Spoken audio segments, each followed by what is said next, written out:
In 1943, amid Nazi-occupied Amsterdam, a daring individual steps into a shadowy black market deal with one of the planet's most perilous figures, Hermann Göring, Hitler's right-hand man. He's peddling a supposedly newly unearthed Vermeer worth a fortune. Unbeknownst to Göring, the artwork is a fake, a lone errant stroke, a fleeting moment of nerves, or an overly thorough inspection by an expert could spell instant death at Göring's hands. Yet the exchange goes off without a hitch. Göring trades 137 looted masterpieces for this one canvas. The con artist emerges richer beyond his wildest dreams. With just pigments and fabric, he's plundered the Third Reich. But how did a mere painter fool the globe's mightiest leaders? And why did his flawless scheme become a capital offense after the Nazis fell? Back in 1920s Amsterdam, a budding artist gets a critique that shatters his world and sparks a criminal legend. Han van Meegeren stands at his easel, channeling his spirit into every brushstroke. As Europe obsesses over modern styles, Picasso shattering perspectives, Kandinsky ditching shapes altogether, and the art elite hailing them as prodigies, Han channels the timeless craft of Vermeer and Rembrandt, as if they still walk the earth. His mastery is impeccable. Reviewers praise his talent. Galleries display his pieces. For a brief spell, triumph seems within reach. Then a leading critic drops his damning assessment. Van Meegeren's show boasts every strength save innovation. These aren't mere barbs, they're a death knell. In 1920s art scenes, being dubbed a technical wizard, yet imaginatively barren, is the ultimate slur. It labels you a mere imitator, a skilled laborer, not a true creator, utterly valueless. Han lacks the resilience for such blows. Fury and ego engulf him. He quits painting cold and unleashes a scathing pamphlet blasting the modern art scene. They're pompous charlatans, he declares, blind to true brilliance even if it's mounted right in front of them. They've waged war on enduring elegance. The tirade torches his standing. Amsterdam's creative circles banish him. Shamed and penniless, Han retreats to a coastal retreat in southern France, scraping by on vacation sketches while a grudge simmers deeper with time. Yet in that solitary French haven, the anger evolves into a sharp, ingenious scheme, a vendetta so bold it's nearly deranged. He refuses to plead for the critics' approval. Instead, he'll expose their idiocy. He'll craft a work of such splendor, so authentically rooted in history, that these very authorities will clamor to acclaim it, clueless that it sprang from the soul they scorned. And once they've wagered their prestige on it, he'll unmask the deception and see their empire collapse. But how does a washed-up creator rise to become history's supreme forger? And what method renders his replicas utterly foolproof? Early 1930s, southern France. Within a serene villa, gazing out over the Mediterranean, Han van Meegeren sheds his spurned artist skin to emerge as a rogue innovator. Vengeance now fuels his every move. With forgery as his guiding doctrine, he barricades himself inside for years, fixating on one obsession. Johannes Vermeer, the 17th century Dutch virtuoso. The pick is pure strategy. Vermeer produced under 40 verified pieces, scarce, invaluable, and perpetually sought after. Scholars have long debated his missing youthful output, especially biblical motifs from a whispered Italian phase. The art community stands eager, poised to embrace any fresh Vermeer revelation. Han delivers precisely what they crave most. He breaks down Vermeer's essence with razor focus, the glowing layers that radiate inner light, the nuanced dance of darkness and glow, the seamless strokes that hide the maker's touch. Yet copying aesthetics is just the prelude. The true hurdle is age. A new canvas betrays its era through science. Oil colors remain pliable for ages before forming the fine lattice of fissures, crack lure, that validates a centuries-old gem.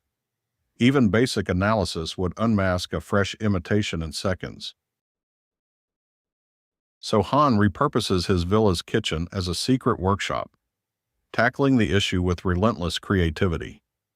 He scours flea markets for discarded 17th century works, strips off their surfaces, and salvages the truly aged supports underneath. He mills his colors from authentic era sources by hand: lead white, real ultramarine from lapis lazuli, yellow ochre, vermilion. Then his flash of wild inspiration strikes.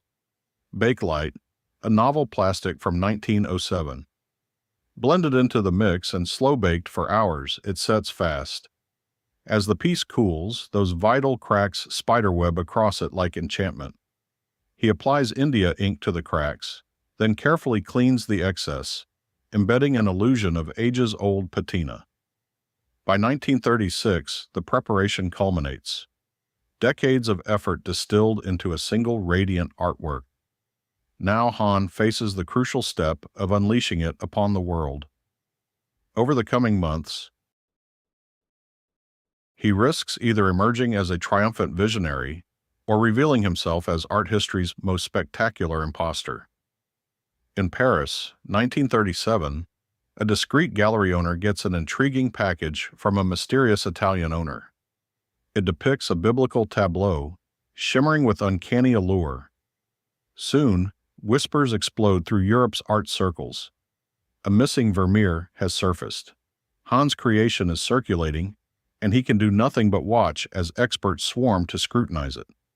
The buzz is palpable.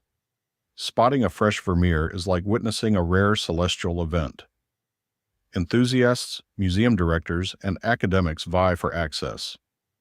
One invited voice belongs to Dr. Abraham Berdius, the 73-year-old Dutch scholar whose judgments on Vermeer outrank all others. His assessment could launch the piece into eternal acclaim or dismiss it as trash. He stands as the ultimate arbiter Han needs to deceive. Han endures tense quiet, his destiny resting with the very elite who once rejected him. Berdius pores over the work for hours in seclusion, dissecting each element like a clinician: the strokes, the colors, the aging fissures, the overall design. At last, the seasoned connoisseur pulls away, his expression lighting up with delight. His pronouncement appears in the esteemed Burlington magazine. A glorious instant for any art aficionado. The crowning achievement of Johannes Vermeer from Delft. Not merely genuine, but a supreme masterwork. The detractors who once branded Han derivative now bow in admiration to his output. Rotterdam's Boijmans Museum acquires it for 520,000 guilders, worth more than $4 million in modern terms. Han has pulled it off. He has outwitted everyone. The satisfaction of retribution surpasses his wildest dreams. Yet as accolades pour in and funds swell his coffers, a transformation stirs within. Why halt after this triumph? Why reveal the ruse when he could prolong the game? The art scene craves additional Vermeers, and Han holds the exclusive source. What began as personal vindication evolves into the most audacious art crime ever. From 1937 to 1943, the unbelievable persists. Roughly once a year, yet another forgotten Vermeer materializes from the past's obscurity. Typically a religious motif or an initial phase piece that slots neatly into the artist's chronology. Scholars authenticate them all,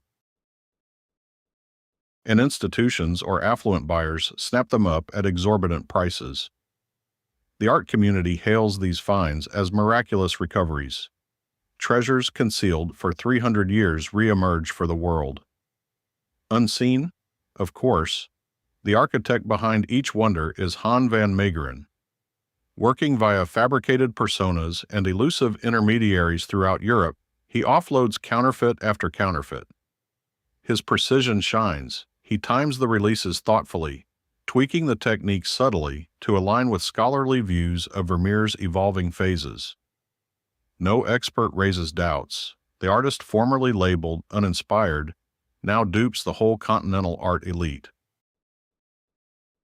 By 1943, Han has produced and unloaded no fewer than 6 significant Vermeers, amassing a fortune that's staggering.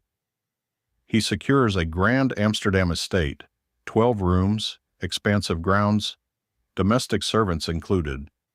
He amasses luxury vehicles, throws extravagant soirees, and adorns his home with authentic gems bought using his fakes. The once impoverished painter, surviving on souvenir portraits, now outshines his former tormentors in opulence. The twist is exhilarating. Those same authorities who deemed his early efforts lifeless now revere his every mark, provided Vermeer's signature dangles below. His payback feels total and unending. Gradually, though, the scheme transcends mere justification. Han grows hooked on the riches, the adrenaline, the hidden dominance. He cultivates risky habits with morphine and liquor to cope with the strain of his dual existence. Then World War II ravages the continent, opening new avenues for Han. As real treasures vanish from Nazi plunder and German officials scramble to stockpile heritage, peddling bogus Vermeers in the turmoil proves simpler than before. Han ignores ideology or ethics. Wealth and ego drive him alone. In 1942, he crafts yet another luminous fake, Christ and the Adulteress, slipping it subtly into Amsterdam's wartime market. The work ends up with Alois Miedel, a Dutch-German intermediary linked to Nazi leadership. Spotting the attributed Vermeer, Miedel immediately knows its ideal admirer, Hitler's deputy and avid art enthusiast, Reich Marshal Hermann Göring. Han has already duped countless critics and specialists. Yet deceiving one of the Third Reich's most influential and ruthless figures presents an entirely new challenge. It's the waning months of 1943 in Nazi-controlled Amsterdam. Hermann Göring, the Führer's closest aide and head of the Luftwaffe, resolves that he absolutely must possess Hans Vermeer. And defying the Reich Marshal's desires typically results in execution. Han may have outsmarted scholars and appraisers before, but this time he's bargaining with someone who skips forensic scrutiny and resolves doubts through lethal force. The transaction unfolds via obscure go-betweens who shield Han's true identity with utmost secrecy. Göring isn't your typical buyer. He avoids public galleries and bidding wars. Instead, he seizes whatever catches his eye, amassing a vast trove of artworks, plundered from Jewish households throughout Europe's conquered lands. His holdings could rival any institution founded on plunder and authority. For this Vermeer, though, Göring skips payment altogether. He suggests an unprecedented barter, one canvas exchanged for 137 pieces from his private holdings. No copies or lesser pieces. These are authentic gems, including priceless works by Vermeer and Rubens, looted from sites all over the continent. This becomes the boldest art exchange ever recorded, with Göring oblivious that he's swapping bona fide treasures for a newly fabricated deceit. Working via his cadre of intermediaries, Han agrees to the terms. The handover occurs discreetly toward the end of 1943. Göring acquires Christ with the woman taken in adultery and proudly displays it at his Karenhall residence. Believing he's claimed a pinnacle of Dutch heritage, while Han escapes with 137 legitimate masterpieces, unwittingly freeing them from Nazi clutches using only paint and deception. The scheme executes flawlessly. The forger has fleeced a top-tier Third Reich official and survived to revel in it. However, as the Reich crumbles and Allied troops uncover that Vermeer amid the ruins of Göring's bombed-out estate, the trail will lead straight to a single individual. And Han confronts a peril far graver than expert panels, a treason trial culminating in a firing squad. By May 1945, the Third Reich is shattered. With Hitler gone, Allied armies advance across Germany, meticulously inventorying the Nazi spoils. At Göring's devastated Karenhall property, searchers unearth thousands of pillaged pieces, including what appears to be an invaluable Dutch gem, a Vermeer. The very work Han forged mere years earlier now resides with the victors, who demand answers about its path into foe territory. Experts follow its provenance in reverse, sifting through brokers, middlemen, and clandestine wartime deals. All threads converge on one figure, Han van Meegeren. To the Allied recovery teams and Dutch officials, the verdict is inescapable and incriminating. This individual peddled a cornerstone of Dutch patrimony to the enemy. He's no mere counterfeiter, he's a betrayer. On May 29, 1945, authorities burst into Han's home. The same figure who recently savored opulent soirees with fine champagne, a sprawling 12-room villa, and household staff now gets hauled in shackles through Amsterdam streets. Accused of grave treason, enemy collaboration, and cultural sabotage. Headlines bay for his execution. Crowds call for a public shooting. In an instant, Han shifts from covert tycoon to despised public enemy. In these expedited post-war courts, aiding the foe warrants just one penalty: death. Fellow suspected collaborators are already facing the wall and meeting their end. Han languishes in a dank jail as his empire unravels. Wardens hurl insults. Superiors regard him with undisguised scorn. The twist stings sharply. His ingenious ruse aimed to mock the cognoscenti and pad his fortune, and it exceeded all expectations. But that triumph now endangers his very existence. In the quiet hours of his confinement, Han grasps his sole escape. Demonstrate that the Vermeer he offloaded to Göring was bogus from the start. He must convince everyone that this celebrated piece was his own creation, not the labor of a departed genius. Yet how to substantiate the fraud without his source supplies? And who would trust an admission from a doomed soul fighting for survival? July 1945, inside Amsterdam's courthouse. A man facing death confronts a bare easel under the gaze of rifle-bearing sentries. Han van Meegeren has just floated the most audacious defense in judicial annals. He'll recreate a Vermeer entirely anew to vindicate that the original was counterfeit. The tribunal, doubtful yet intrigued, consents. Failure spells the executioner's bullet. Success recasts him not as a quisling, but as the artist who plundered the Reich with mere bristles and oils. They improvise an atelier right in the hearing chamber. Han receives an authentic 17th century canvas, along with pigments, brushes, and tools true to the era. To help him manage the tremors from withdrawing from morphine and alcohol, he's given modest portions of wine and medicine. The courtroom gallery overflows with art specialists, prosecutors, and skeptical onlookers, all eager to see him falter. Each stroke of the brush gets intense examination. At night, his supplies get secured under lock and key. Come morning, they're thoroughly checked for any foul play. Han opts for a biblical subject echoing his past forgeries, one that could slot into Vermeer's supposed missing phase. He starts work beneath the pressure of a do-or-die timeline. Over the days, he revives the skills honed in secret for more than 10 years. Those radiant glazes, the subtle interplay of darkness and illumination, the strokes so fine they're barely detectable. Bit by bit, against all odds, a picture takes shape that seems to hail from 300 years ago. The doubt hanging in the air starts to fracture. Onlookers exchange hushed words. How can a painter from our time craft something that truly evokes the distant past?